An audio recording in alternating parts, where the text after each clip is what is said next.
Sejam bem-vindos ao canal Humanitas, o canal de pesquisa na área de humanidades. Eu sou o professor Cristiano Mello e falo aqui com vocês. Bom, hoje teremos uma live bastante especial com o convidado, professor doutor Bruno Lima, professor da Unirio. Daqui a pouquinho ele já está entrando. Nós vamos ter a oportunidade de conversar um pouco sobre o cânone literário, né? E falaremos um pouquinho também sobre a produção científica do pesquisador da Unirio. Bom, para quem ainda não é inscrito no canal, por favor se inscreva e ative as notificações. Assim você receberá os conteúdos aqui também trabalhados, né? As notificações. Bom, já estou aqui para convidar o professor Bruno Lima. Ele já vai entrar. Olá, Bruno. Tudo bem? Oi, boa noite. Tudo bom, Cristiano? Tudo bem, deu certo aí, né? Eu acho que porque eu fiz o convite, aí depois você fez, enfim, mas simultaneamente conseguimos acertar. Bom, estamos aqui reunidos dia 28 de junho, às 19h30. Estou aqui avisando aos que estão participando que a live ficará gravada, né? Então, aqueles que não puderem participar hoje, já adianto que nós teremos a possibilidade depois, eles terão a possibilidade de assistir a gravação. O conteúdo ficará editado e ficará para que vocês possam também aí, enfim, tecer alguns comentários, quem tiver alguns comentários, conseguir aí, vislumbrar um pouco do tema do tratado. Bom, Bruno, é com grande prazer e satisfação que eu recebo o convidado especial aqui, professor doutor Bruno Lima, e agradeço de antemão a indicação do Ricardo Vieira, que eu tive a oportunidade de conhecer na UFRJ, colega do professor Rodolfo de Oliveira Neto, e colega nosso aí também, né? Amigo nosso aí, né? Amigo em comum. E o encontrei com ele ano passado na ABL, na cerimônia do professor Godofredo, e penso que nós podemos aí também encontrar, eu penso encontrar ele novamente aí brevemente, para que a gente possa conversar. Bom, diante de tudo que a gente possa conversar aqui hoje, eu já falei aqui também que a live durará em torno de 50 minutos, 55 minutos, tá? Então, nós falaremos um pouco aí sobre o cânone literário, problematizando um pouco esse assunto tão especial, tão interessante, né? Acima de tudo, um assunto que trata da teoria da literatura, um pouco da ciência da literatura, né? Da discussão, né? Enfim, de grandes autores aí do século XIX. Bom, eu vou fazer a apresentação, peço licença para fazer a leitura do seu mini currículo, tá? O Bruno Lima é doutor em estudos literários pela UERJ, foi orientando aí do professor Morricone, né, Ítalo Morricone, na sua tese de doutorado. É poeta e ficcionista, dedica-se a pesquisar Machado de Assis, o cânone literário e literatura contemporânea. Então, são 3 temas de atuação da sua pesquisa, né? Ele publicou, dentre outros, os livros Bruxaria, do Início ao Fim, o projeto filosófico metaficcional de Machado de Assis, publicado pela editora da UERJ, né? E Eu, Itinerário para a Autoficção, da Sete Letras, da editora Sete Letras. Atualmente, ele trabalha como professor do Instituto de Teoria da Literatura da Unirio, e seu livro de poesia mais recente é Verbofardia, e lançou A Campa é Outro Berço, primeiro livro de contos. E o Bruno é aí também um ativista, digamos, científico, né? Digamos assim, produção relevante, os artigos científicos, eu já tive contato com um deles hoje na parte da tarde. Confesso que não consegui ler toda aí o que você tem aí, que você já enviou, né? Mas aos poucos eu vou lendo e confesso também que o primeiro trabalho, esse primeiro trabalho que eu li é bastante relevante, né? Que discute essa parte da produção aí do que é aí na Semana de Arte Moderna, né? Do que foi aí esses questionamentos, aí inclusive estabelecido aí com tanto Mário de Andrade, Oswald de Andrade, né? Você me traz aí um questionamento do cânone, né? Aborda Macunaíma, aborda aí um pouquinho da própria Semana de Arte Moderna, o que foi a Semana de Arte Moderna, né? Enfim, eu vou aqui, nós criamos um roteiro, a questão é a seguinte: a sua produção científica ela se volta ao cânone Machado de Assis, né? E essa questão também, me parece, da nacionalidade brasileira, enfim, um pouco do século XIX também, que você aborda aí nos autores que você faz um estudo, né? E a sua tese ela é sobre Machado de Assis, né? A sua tese você discute a questão do bruxo, né? Uma espécie de chave de leitura para abordar um pouco aí do que Machado de Assis planejava em fazer nos seus últimos 4 romances, me parece, né? Memorial de Aires, Dom Casmurro, Memórias Póstumas de Brás Cubas e o outro, Ressurreição, né? Não sei se você pega a faca. Não, na realidade, assim, na tese... Um pouquinho sobre a sua pesquisa atual. Pode ficar à vontade, né? Na realidade, na tese, eu trabalhei com os 9 romances de Machado, né? Sim. Os 4 da primeira fase e os 5 últimos, que são considerados os mais relevantes esteticamente dele, assim. Embora eu considere também os primeiros romances de Machado muito bons, né? Dentro de uma outra estética, assim, é notório, assim, o próprio Machado é uma divisão em 2 fases de sua obra, mas eu não aparto essas 2 obras como momentos estanques, mas sim como uma continuidade estética, né? Uma forma de retrabalhar continuamente de forma estética a sua literatura. Então é como se houvesse um aperfeiçoamento temático e estético da sua obra, assim, desde o primeiro romance ao último, né? E trabalho também com alguns contos dele, algumas crônicas e uma única peça teatral dele, cujo título é... Gente, vai me fugir o título agora da peça, mas Não Procure Médico. É o título da peça. Então eu utilizo esse corpus, todos os romances, alguns contos, algumas crônicas e essa peça em específico para discutir Machado de Assis, discutir o seu projeto literário, enfim, e caminho por aí.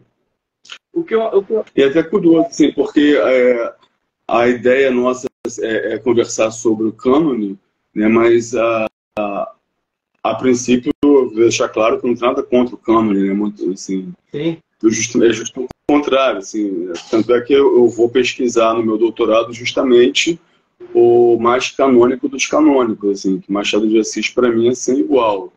Eu acho que dificilmente a gente vai ter algum outro autor que ombreie com Machado de Assis. Para mim, ele é inigualável. Sim. Falando um pouco mais dos estudos do cânone no Brasil, agora eu consegui abrir aqui o documento, né? E o cânone estudado no interior, no exterior, desculpa. Nós temos aí o clássico estudo de Harold Bloom, né? Que é o cânone ocidental, né? E tem lá aquela teoria dele da influência, da angústia da influência, né? Que é uma das formulações do Harold Bloom, que é um crítico literário norte-americano. Você gostaria de destacar alguns estudiosos no Brasil que de fato problematizam o fenômeno literário, ou seja, partindo para... Então, explica um pouco mais também o que seria o cânone, né? Porque muitos aqui que estão participando da live talvez não desconheçam esse conceito, desconheçam essa palavra, né? Ela tem um sentido, ela tem uma carga semântica. Fica à vontade para discutir um pouquinho do que seria o cânone, né? Bom, o cânone literário ele nada mais é do que um conjunto de obras de autores que teriam destaque, proeminência dentro das nossas letras, assim. E, assim, muito sinteticamente é isso. A grande questão para mim é que, bom, em primeiro lugar, assim, o cânone foi formado, né, por homens para homens.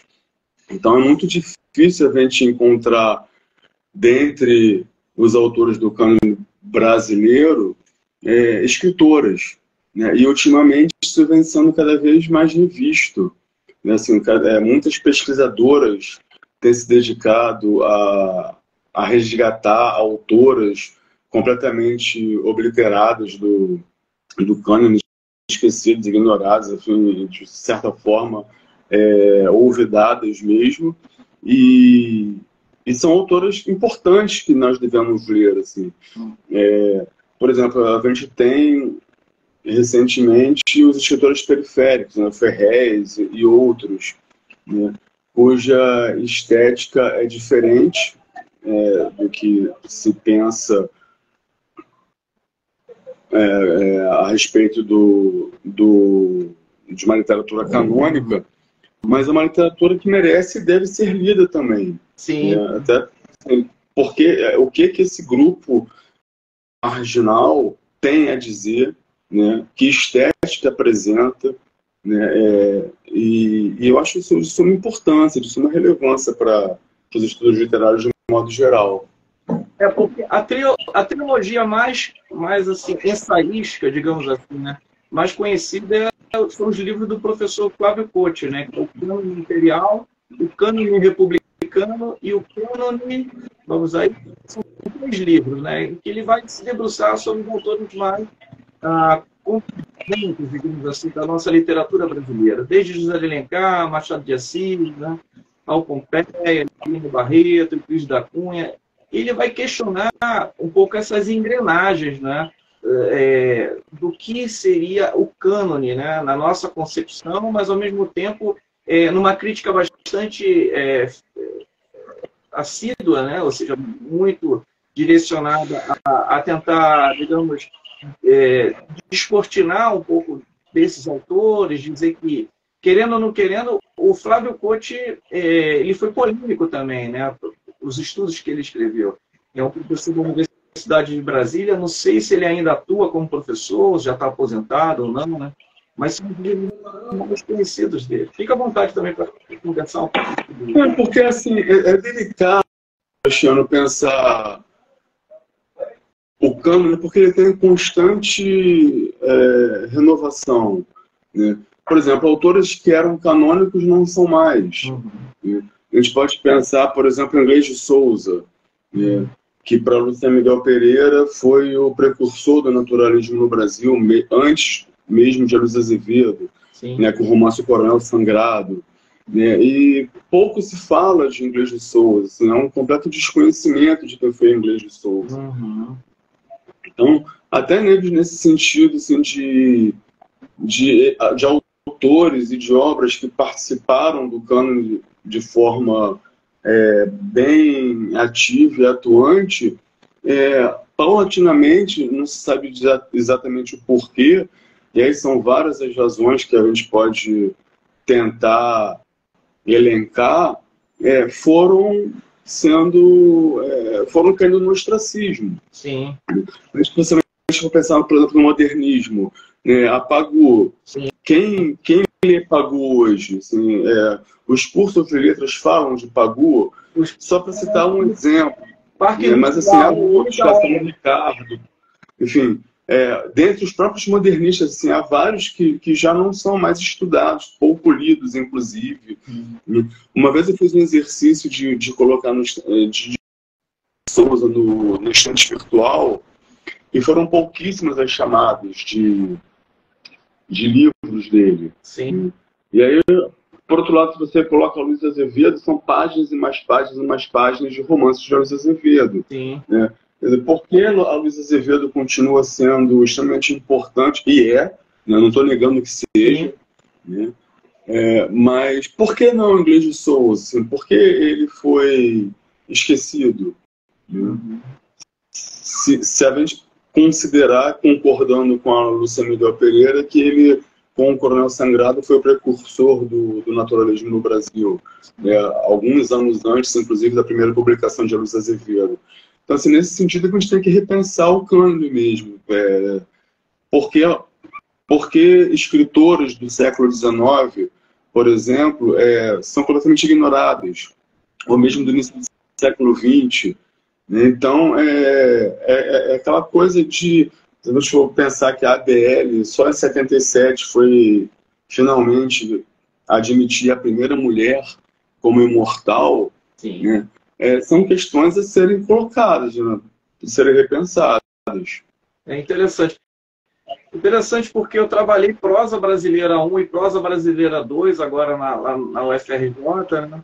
E juntamente com o professor Godofredo, que é meu supervisor de pós-doutorado, também nós questionávamos isso, né? Essa questão desses autores, desse apagamento desses autores que talvez deveriam, né? Talvez não deveriam ser lembrados, porque a academia também cumpre essa função de divulgar, de fazer um trabalho com essas obras, né, desses autores que você mencionou, como Inês de Souza, como a própria Pagu, né, que escreveu Parque Industrial, que é dela, né? Parque Industrial.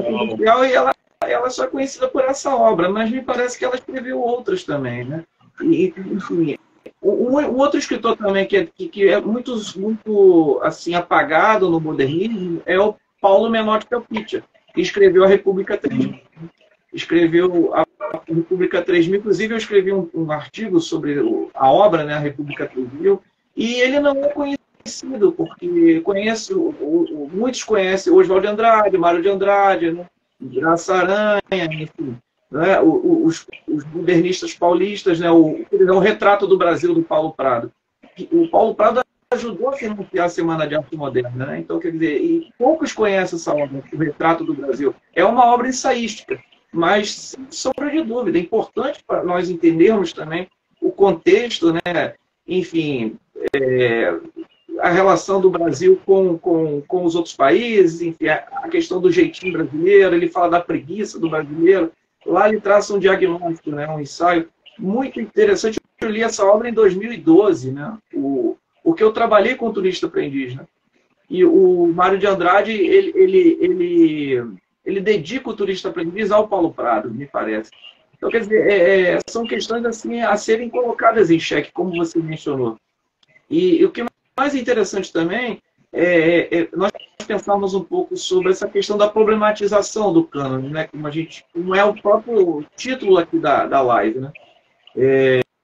E você faz muito bem isso no artigo que eu li agora na parte da tarde sobre o modernismo, né? Então, numa das partes do trabalho, você diz que Mário de Andrade, digamos assim, a questão do tupi, né? Mas você menciona que a língua tupi não é só tupi. Nós temos várias ramificações do tupi-guarani, né? E o próprio Policarpo Quaresma, lá do Lima Barreto, quer mudar a língua portuguesa para o tupi-guarani. Mas que tupi que é esse aí, né? Quer dizer, parece que, enfim, as pessoas acabam concordando com muitas coisas e isso, enfim, pode comentar. Porque quando a gente fala de índio e de negro no Brasil, pensando no Brasil colônia, por exemplo, a gente costuma falar dessas duas raças como se não houvesse, como se elas não tivessem, como se elas fossem homogêneas. E não eram. Assim, há um estudo de que, agora me foge o nome da autora que organizou o livro, enfim, mas que ela diz que havia mais de 1.500 idiomas originários no Brasil. Você cita ela. Exato, me foge o nome dela agora. Mas de 1.500 idiomas, para a gente ficar apenas no tupi, como se o tupi fosse a língua de todos os indígenas que aqui habitavam antes dos portugueses chegarem e tal. Do mesmo modo, quando a gente pensa nos negros, como se todos eles fossem provenientes de uma mesma localidade. Né? Como se a África não fosse um continente, fosse apenas um único país e todos adviessem do mesmo país. Não, eles estão vindo de locais diferentes, com culturas diferentes, com, enfim, formas de pensar, de agir, de se comportar distintas umas das outras. Né? Sim. Então, assim, e é curioso que quando a gente geralmente fala dos brancos, a gente distingue. A gente fala dos portugueses e aí menciona os emigrantes. Né? Nós temos os portugueses, mas depois veio a mão de obra imigrante, enfim, por conta da abolição da escravatura e tal. Quer dizer, em relação aos brancos, a gente faz essa distinção, mas, via de regra, a gente costuma colocar sobre o mesmo paradigma os índios e os negros, como se não houvessem diferenças entre eles. Entendi. Eu creio que essa parte que toca o seu trabalho, que eu li agora na parte da tarde, né, eu acho interessante também o conceito de nação imaginada, que vem do Benedict Anderson, né, que você cita. E você aí contracena, né, com as formulações de Mário de Andrade acerca também. Você cita, por exemplo, Carta para Icamiabas, do Macunaíma, né? Que aí eu estou tentando me lembrar aqui um pouco que lá no Cartas para Encaminhados ele faz um ensaio dentro da Rapsódia, né, da Rapsódia Macunaíma. Interessante também, o Mário de Andrade entrou em contradição, né, porque ele, ao mesmo tempo que ele achava que a língua tinha que ser nacional, tanto é que ele escreveu a gramatiquinha, né, o falar brasileiro, né, essa questão se o brasileiro fala carneirada, né, vou comer uma carneirada, vou trocar o pneu.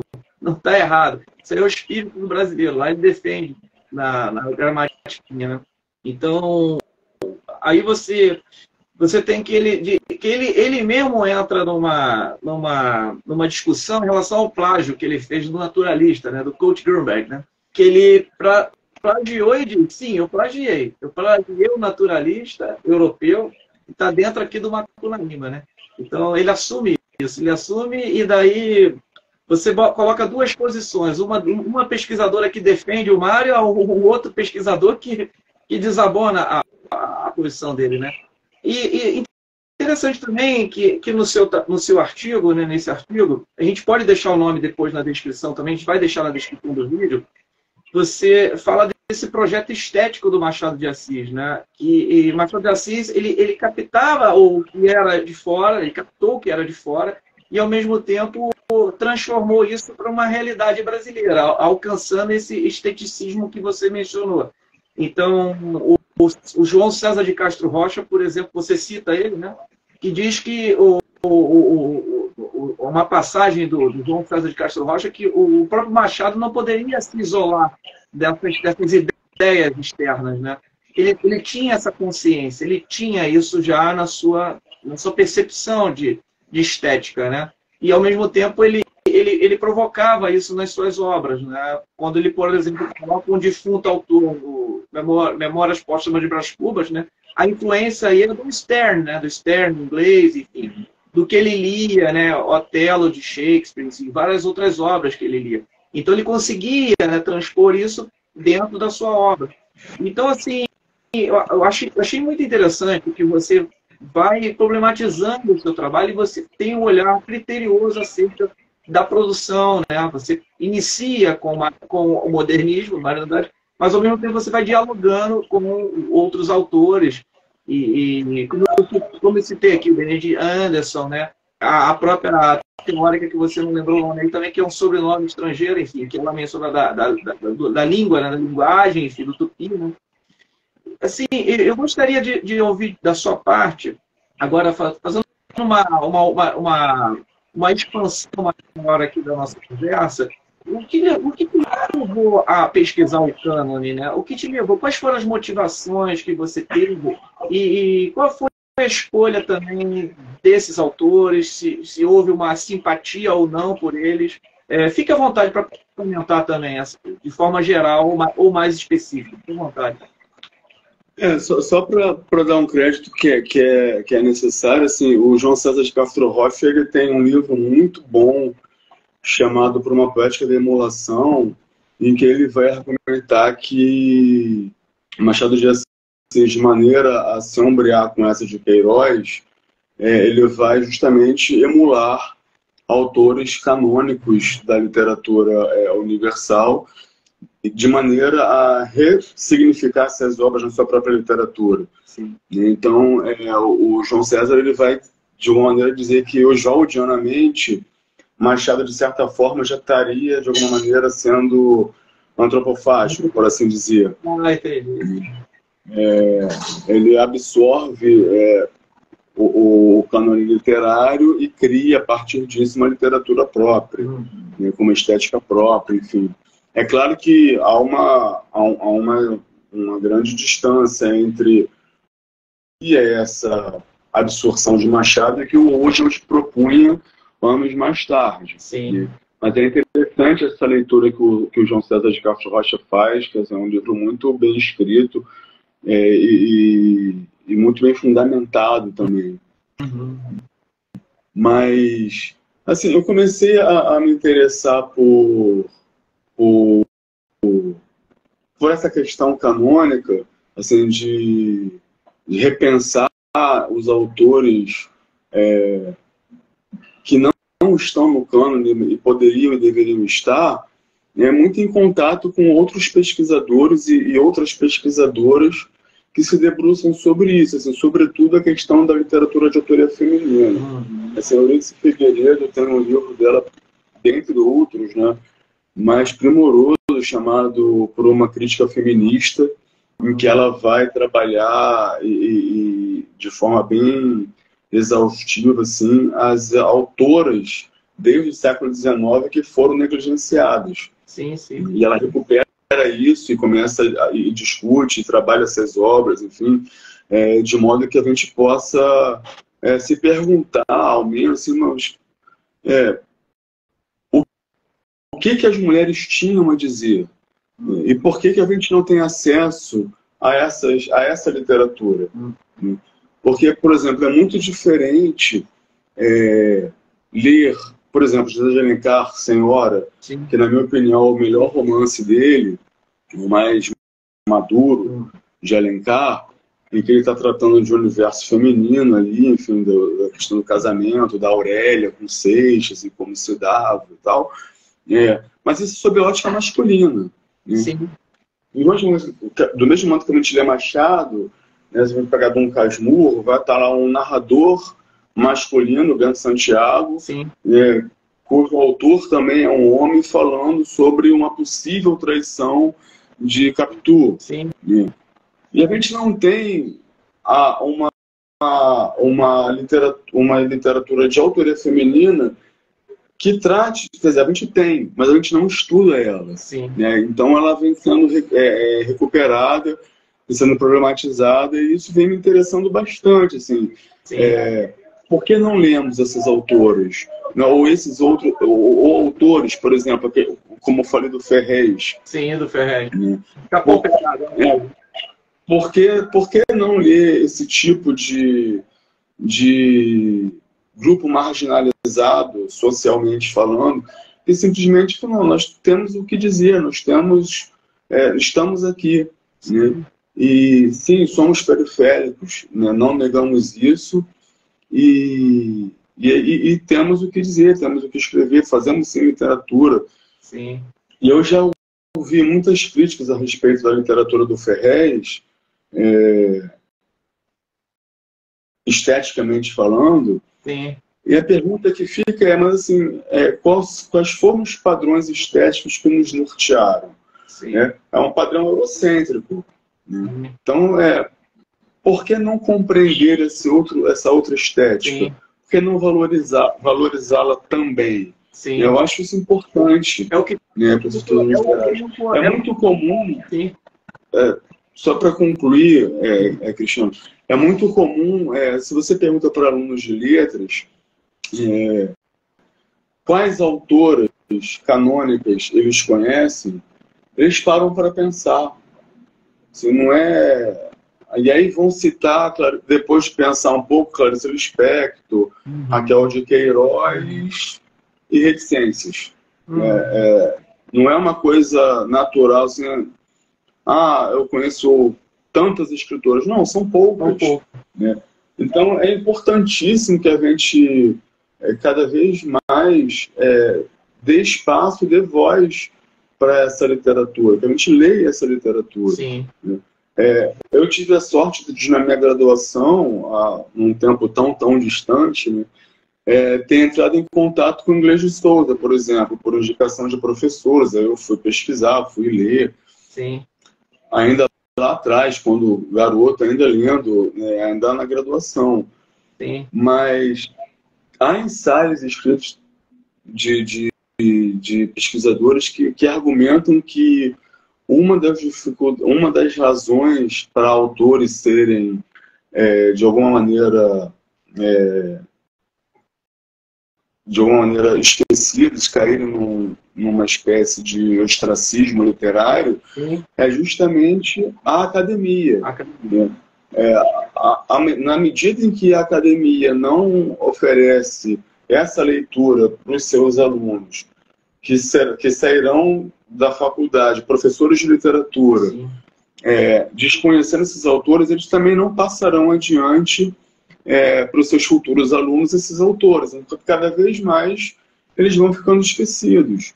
Então, sempre que possível, eu lembro desses autores para que, pelo menos, fique uma... Se alguém tiver um interesse, a curiosidade, pô, mas quem é Inglês de Souza? Quem é Albertina Berta? Né? Quem é Alta de Souza? Né? E por aí vai, e ir atrás dessa literatura para lê-la, né? Entendi. É o que você tinha comentado comigo naquele áudio, né? Nós conversamos informalmente sobre os alunos da graduação. Você diz que os alunos conhecem muito Harry Potter, conhecem O Senhor dos Anéis, conhecem essa literatura aí, essa fanfiction também, né? Que está aí na moda, fanfiction, né? Enfim, esses alunos estão lendo a literatura de fantasia, tudo bem, é a escolha deles, mas eles precisam também tomar conhecimento dos clássicos, né? Como defende o Ítalo Calvino, por que ler os clássicos, a importância da leitura dos clássicos, a importância do alicerce que esses autores construíram no passado, porque a literatura bebe em outros escritores, todos os escritores pagam tributos, né? Ou seja, existe essa angústia da influência, né? Como o Harold Bloom lá no livro dele defende, né? Nessa cobiça que às vezes nem sempre ela é uma cobiça negativa, né? Mas ela é positiva, porque escritores tomam como parâmetros outras obras. Por exemplo, Virgílio escreveu a Eneida, mas a Eneida teve como base a Ilíada e a Odisseia de Homero. A Dante Alighieri escreveu a Divina Comédia. A Divina Comédia teve como base a Eneida e também teve como base tanto a Ilíada e a Odisseia. Enfim, são obras que vão circulando e a todo momento, né? Numa das passagens do seu artigo, você menciona Dom Quixote de La Mancha, né?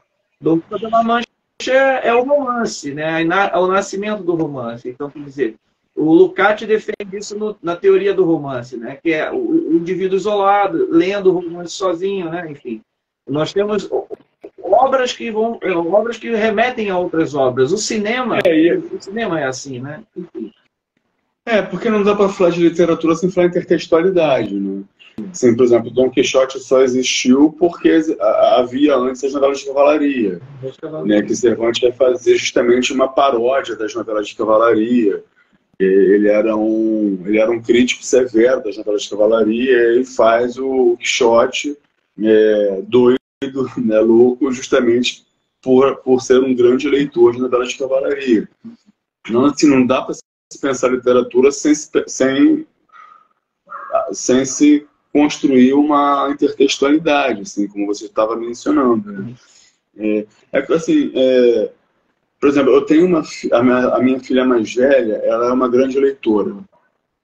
Mas é curioso, assim, porque o tipo de literatura que ela lê não é uma literatura que, se ela fizesse letras, ela iria estudar. Sim. E é interessante a gente também parar para pensar qual é a bagagem literária que os alunos de letras hoje trazem consigo para a academia. E, de certa forma, até, de alguma maneira, pensar que obras são essas que têm cativado tanto esses alunos. Assim. Muitos chegaram às letras porque gostavam de ler, mas ler esse tipo de obra. Eu não estou entrando em nenhum juízo de valor se essas obras são boas ou não são boas, se elas são comerciais. Não é essa a questão. Sim. Mas sim, porque por que chega Harry Potter, por exemplo, apenas a esse público, né, e não chega, sei lá, Machado de Assis, ou não chega Rô Pompeia, ou não chega Mário de Andrade, né? De que forma a literatura vem sendo ensinada no ensino médio? Não sei dizer, entendeu? Então, a literatura sendo ensinada no ensino médio, entende? Então, assim, eu também não tenho uma resposta precisa para isso, sim. Mas me parece que cada vez mais eu posso estar falando uma grande besteira aqui, e a sua tia se me corrige, assim, mas me parece que cada vez mais no ensino médio a literatura vem se dando espaço para a língua portuguesa. Quer dizer, é como se a literatura fosse apenas um apêndice da língua portuguesa, que seria o grande, a disciplina a ser ensinada para os alunos e tal, né? E não apenas literatura, propriamente. Né? Isso muitos teóricos defendem que depois da abertura democrática de 85, a disciplina de língua portuguesa foi chamada de comunicação e expressão, né? Justamente buscando uma situação mais pragmática de observar a língua como digamos, como uma função, um objetivo de ter uma finalidade. E aí o estudo literário, do texto literário em si, foi perdendo, digamos, o interesse também da própria instituição que é a escola, né? Então houve... e outra coisa também que me chama a atenção é que o texto literário, muitas das vezes, é exemplificado por meio de trechos nos livros didáticos. Isso certamente compromete, né, o teor da leitura integral do texto pelo valor estético, né, artístico que envolve a própria, digamos, a fluidez, né, a questão daquela leitura individual, né, e aquela competência que o professor também deve ter de chamar a atenção para algumas obras, provocando, estimulando no aluno a curiosidade, a satisfação da leitura, né? Enfim, isso muito se perdeu depois da abertura democrática. Alguns gramáticos defendem isso, enfim, falam sobre essa questão da disciplina chamada, né? Fica à vontade. Você citou o Ítalo Calvino, né? E no Porque Ler os Clássicos, ele diz que um livro clássico é aquele livro que sempre iremos aprender com ele. Sim. A cada releitura estaremos de alguma maneira absorvendo algo novo. Ele nunca deixará de nos ensinar alguma coisa. Sim. Por outro lado, ele também diz que nem todo livro é um clássico, mas que para o leitor, determinado livro é um clássico, torna-se um clássico por questões afetivas, por questões... Eu vou citar um exemplo pessoal. Eu, quando criança, eu li um romance intitulado Sandra na Terra do Antes, do Fausto Wolff, que não é um romance clássico, enfim. Eu só li esse romance uma vez, quando eu era criança. Sim. Mas a memória que eu tenho dele é tão boa que ele é um clássico para mim. É possível que eu releia, se eu vier a relê-lo, eu falo, nossa, mas que... Eu estava equivocado em relação a esse romance. Ou, ao contrário, eu ratifique a minha leitura de décadas atrás. Mas a questão do livro literário, do livro canônico, da literatura canônica, sim, é que ela jamais deixará de ser boa. Jamais deixará de ser. E eu tenho, assim, conversando com alunos sobre Harry Potter, por exemplo, alguns disseram que leram quando adolescentes e ficaram muito bem impressionados com o romance. E que posteriormente, já adultos, eles releram o romance e encontraram falhas muito grandes, estruturalmente falando, no romance. Sim. Lendo Machado, a gente não encontra essas falhas na releitura de Machado ou na releitura de qualquer outro. Sim. A gente sempre vai relê-lo e vai sempre ratificar como aquele romance é bom, como aquela obra é boa. A gente vai sempre reler Manuel Bandeira, como Manuel Bandeira era genial. Né? A gente nunca vai ter uma... Dificilmente terá uma visão crítica que seja contrária àquela primeira impressão que a obra clássica causou, né? Interessante, você me fez lembrar das advertências que você aí analisa na sua tese, né, no início, e você diz que das obras machadianas, né? Parece que ele tinha uma precaução em relação à crítica, né? Mas ao mesmo tempo ele deveria revisar minuciosamente os seus romances, né? O Machado. Então essa revisão por parte, como você mencionou aí, ela deveria ser bastante atenciosa, né? Porque ele tinha medo da crítica. Eu queria que você comentasse um pouco das advertências. No caso de Machado, cara, assim, essas advertências, elas são... tem esse teor, sobretudo, nos primeiros romances. Né? E assim, muitas das vezes, assim, é uma escusa que ele apresenta para o leitor ou para o crítico, mas me parece que é uma escusa retórica apenas. E ele diz que, por ter escrito de forma periódica, né, de forma folhetinesca, né, aquele romance acabava que perdia um pouco do fôlego que poderia ter, em virtude da urgência de apresentar capítulo pós capítulo de forma seriada. Que, portanto, isso impediria que ele tivesse um pouco mais de cuidado na escrita, né? Mas me parece que é muito mais um texto introdutório de forma retórico, em que ele está, de uma maneira, se excusando da crítica, mas está aqui, qualquer coisa vocês levem em consideração que ele foi inicialmente publicado de forma seriada, mas que ainda assim não deixam de ser bons romances. Os 4 primeiros romances de Machado, é claro que há uma distinção enorme a se fazer de A. Garcia para Memórias Póstumas, esteticamente falando. Assim. São 2 Machados diferentes. Mas, ainda assim, os 4 primeiros romances, que são muitas vezes vilipendiados, assim, são considerados de menor valor estético, sob o meu ponto de vista, eles também são bons romances. E apresentam, já nos primeiros... Machado já apresenta nos primeiros romances temas que serão posteriormente mais bem desenvolvidos nos romances da fase considerada madura dele. Eu fiquei curioso de fazer uma pergunta, foge um pouquinho aqui o roteiro, mas a pergunta ela mantém uma ligação aí com a nossa conversa. Da sua parte, você notou que existe uma resistência de trabalhar o cânone literário em sala de aula? Assim, em relação aos alunos, como é que eles observam? Como é que eles resistem a isso? Existe uma resistência ou não? É uma pergunta.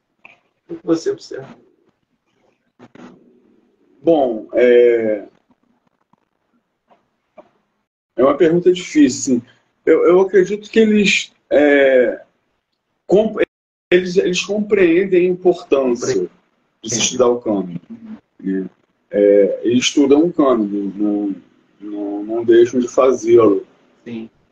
Mas talvez a resistência inicial que eles encontrem, a forma como eles aprenderam a literatura ainda no ensino médio.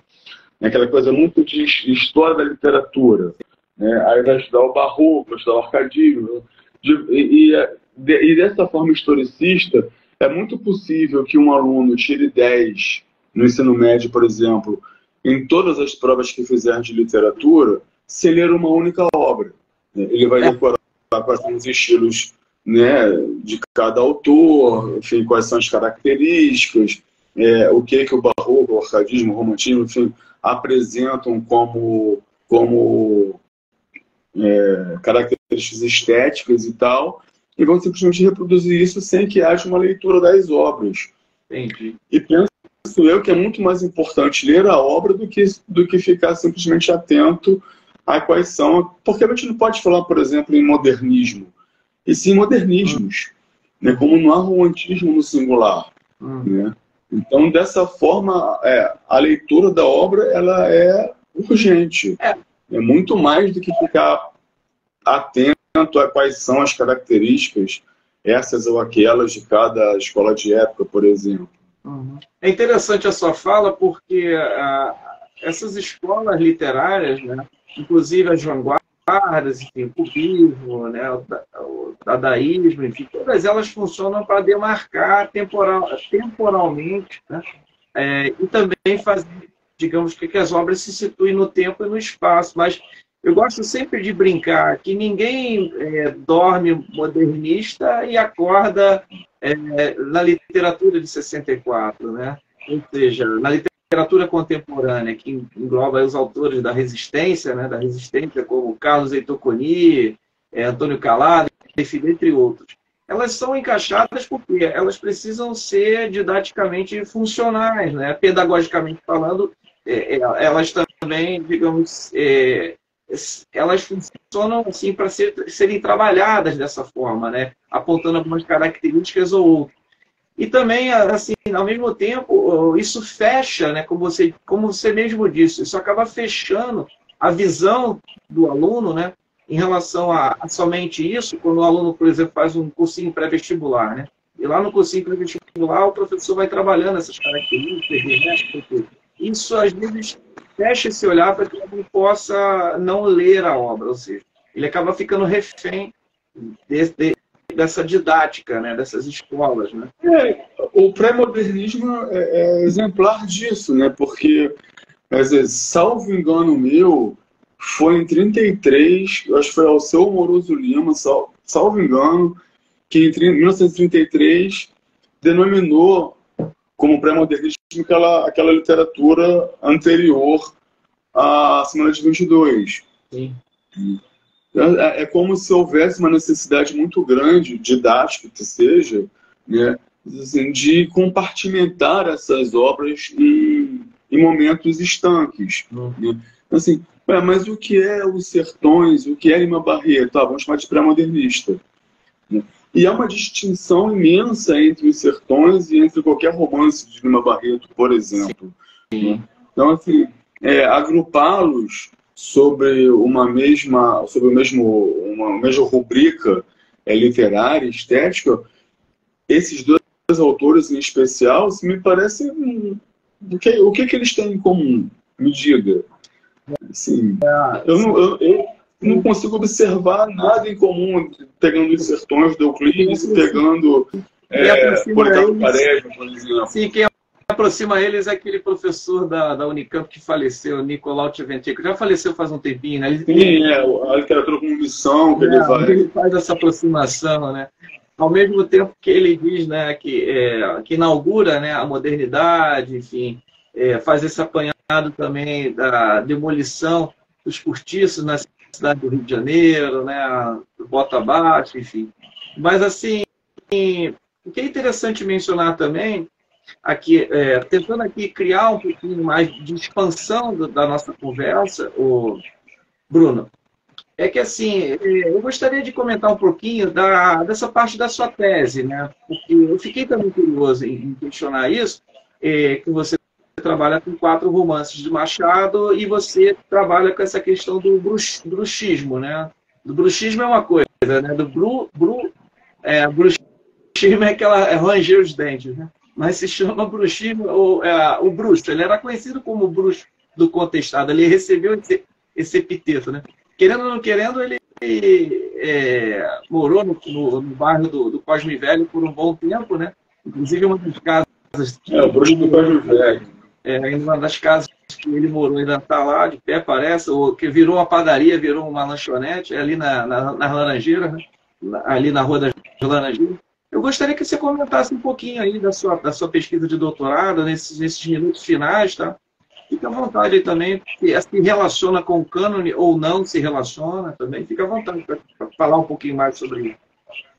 Não, porque se relaciona com cânone, se relaciona, porque Machado é canônico, então não tem como fugir disso, né? Sim. Eu estou trabalhando no autor canônico. E é curiosa assim, a forma como a tese se construiu, porque eu ingressei no doutorado com o objetivo de pesquisar blogs, né? E blogs de diletantes amadores. Sim. De pessoas ainda não pertencentes ao circuito literário, pessoas ainda completamente desconhecidas, anônimas, no sentido do circuito literário mesmo, de se pensar literatura, e há muito texto de qualidade sendo escrito na internet, né? E cuja recepção ainda é muito pequena. E eu passei 2 anos pesquisando isso. Publiquei alguns artigos e tal sobre esse tema. Só que não estava me agradando. Assim, na verdade, eu não via uma possibilidade de progressão no que eu já havia pesquisado a respeito de blogs para fazer uma tese a respeito. Sim.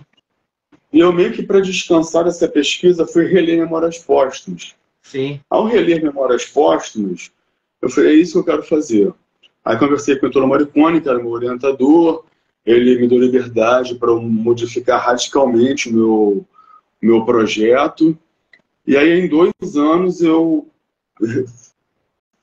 foi em 2 anos. Eu tive 2 anos, metade da tese, para reler tudo de Machado, para escrever Machado, reler os machadianos, enfim, como arcabouço teórico e tal.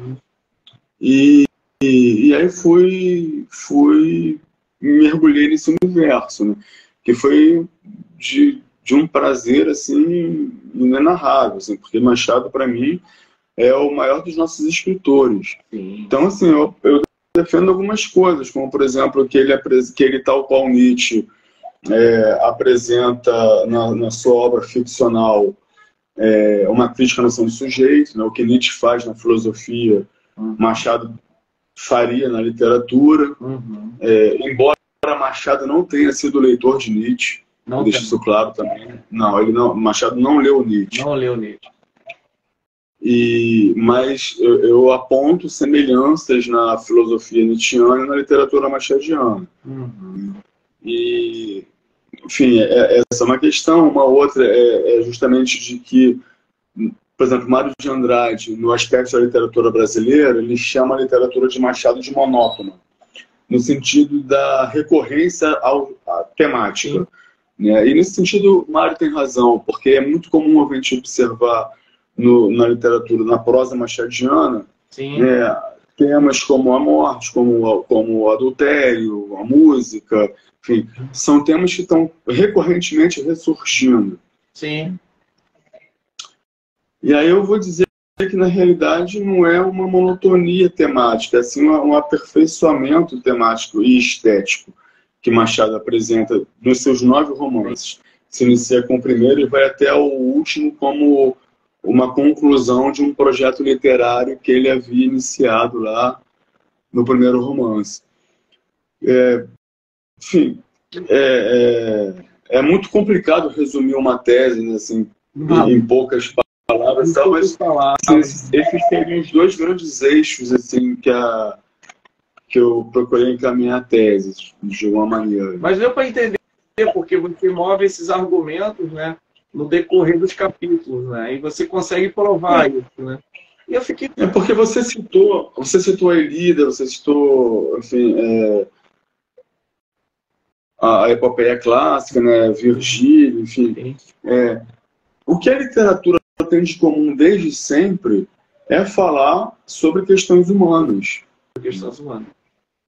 Então, sobre esse aspecto, a literatura, de modo geral, ela seria monótona, porque ela está sempre falando da humanidade, dos sentimentos humanos, seja raiva, amor, ciúme, ódio, enfim. Então, é claro que eu não estou dizendo que toda obra literária é igual, claro que não é, né? Mas sobre esse aspecto a gente pode pensar assim, bom, desde sempre a literatura fala sobre questões humanas. Então, eu poderia chamar a literatura de monótona. É óbvio que há uma pluralidade de estéticas e de temáticas e de caminhos diversos que são trilhados e escritos pelos diversos escritores nas suas diversas épocas, né? Mas e apesar dessa possível monotonia que a literatura apresenta, eu não sei viver sem ela, assim. E a literatura ela é fantástica, né? Legal, Bruno. Bruno, você gostaria de falar alguma coisa que não foi comentada aqui, assim, na nossa conversa? Fique à vontade também, para a gente terminar com esse arremate aí, né? Esse arremate do que não foi conversado e tal. Fique à vontade. Cara, não sei, assim, eu gostaria só de chamar a atenção para um aspecto assim, que é sobre a literatura contemporânea, e pensando no cânone em relação à literatura contemporânea. Assim, há muitos bons ficcionistas e há muitos bons poetas escrevendo. O Ricardo, que acabou nos apresentando, é um excelente poeta. Sim, isso, eu resenhei o livro dele, inclusive, foi publicado em resenha. Mas ainda é muito difícil para muitos ficcionistas e poetas contemporâneos ingressarem na academia de uma maneira. E a academia ainda é um legitimador do autor. Uma vez que é estudado, que chega à academia, enfim, que algum professor leva isso para os alunos e começa a pesquisar e a publicar, enfim, ensaios e tal, os olhares para determinadas obras já passam a ser olhares diferentes, com mais atenção. Sim, sim. Então, penso eu que assim, nós ainda precisamos olhar com muita atenção para quem está escrevendo hoje e que ainda não recebe o devido reconhecimento por parte da academia. É só um comentário que eu gostaria de fazer, que são muitos bons. Como eu venho também trabalhando muito com a literatura contemporânea, há muitos bons prosadores e poetas que são devidamente reconhecidos, são estudados, pesquisas, teses, dissertações, artigos, ensaios escritos sobre eles, né? Mas há aqueles que também não são. Sim. Né? E eu acho que a gente precisa olhar com mais carinho para essa produção contemporânea. Sim. Bom, Bruno, muito obrigado. A nossa conversa está chegando ao fim, né? Muito bacana aí conversar sobre esse assunto, muito interessante. Poderíamos falar mais 30 minutos, mais 60 minutos, mas infelizmente o Instagram ele tem esse limite né, de 55 minutos a 1 hora. Eu vou ter que encerrar, mas a todos que estão aqui assistindo, o conteúdo ficará editado, ficará gravado. Então, provavelmente amanhã o conteúdo já está no canal Humanitas. Eu vou compartilhar também o conteúdo contigo, né, para que você possa verificar.